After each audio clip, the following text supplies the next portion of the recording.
நேற்றைக்கு அதிமுக பொதுக்குழுவில் முன்னாள் அமைச்சர் சி.வி. சண்முகம் பேசியிருக்கிறாரு. மன்னிக்கணும், சி.வி. சண்முகம் இல்லை, அவன் குடியார சண்முகம், சாராய குடிகாரன்.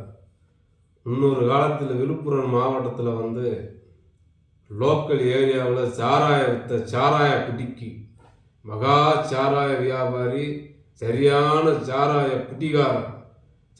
குடிகாரன், கஞ்சா குடிக்கு இந்த சி.வி. சண்முகம் அதிமுக பொதுக்குழுவில் போய் உன் கட்சி தலைவன் எப்படி ஆட்சிக்கு வந்தான்? நீ என்ன கருத்து சொல்ற? நீ 2021 எங்களுக்கு முதலமைச்சர் பதவியை நீ பிச்சையா போட்டையா? ஏண்டா புறம்போக்கு, நீ சுயநினைவோட தான் பேசுறியா? இல்லை உனக்கு பைத்தியம் பிடிச்சிச்சா? இல்லை அறக்கோட்டியா அலையறியா? இல்லை போதையில் ஜாராயம் குடிச்சிட்டு வந்து பேசுறியா? ஏண்டா உன் தலைவன் எப்படி முதலமைச்சர் ஆனாலும் உனக்கு தெரியுமா? நீ யாருக்கு பிச்சை போட்ட? பார்த்து மரியாதையாக வார்த்தையை பேசு. போதையை போட்டு சாராயத்தை குடிச்சிட்டேங்கிறதுக்காக நீ என்ன வேணாலும் மேடையில் பேசலாம்னு நினச்சி பேசாத, சரியா? உன் தலைவன் எப்படி முதலமைச்சர் ஆனான்னு உனக்கு தெரியுமா?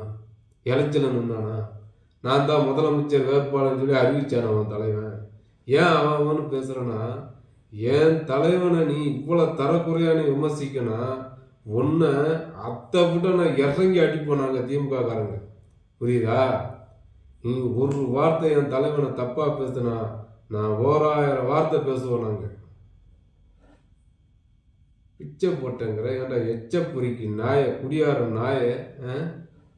உனக்கு அரசியல்னா என்னன்னு தெரியுமாடா?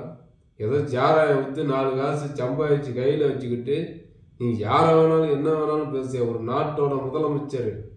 பார்த்து பேச, இல்லைன்னா நாக்கை இழுத்து வச்சு அறுத்துருவோம், பார்த்துக்கோ. உன் எடப்பாடி பழனிசாமிகிட்ட வச்சுக்கோ.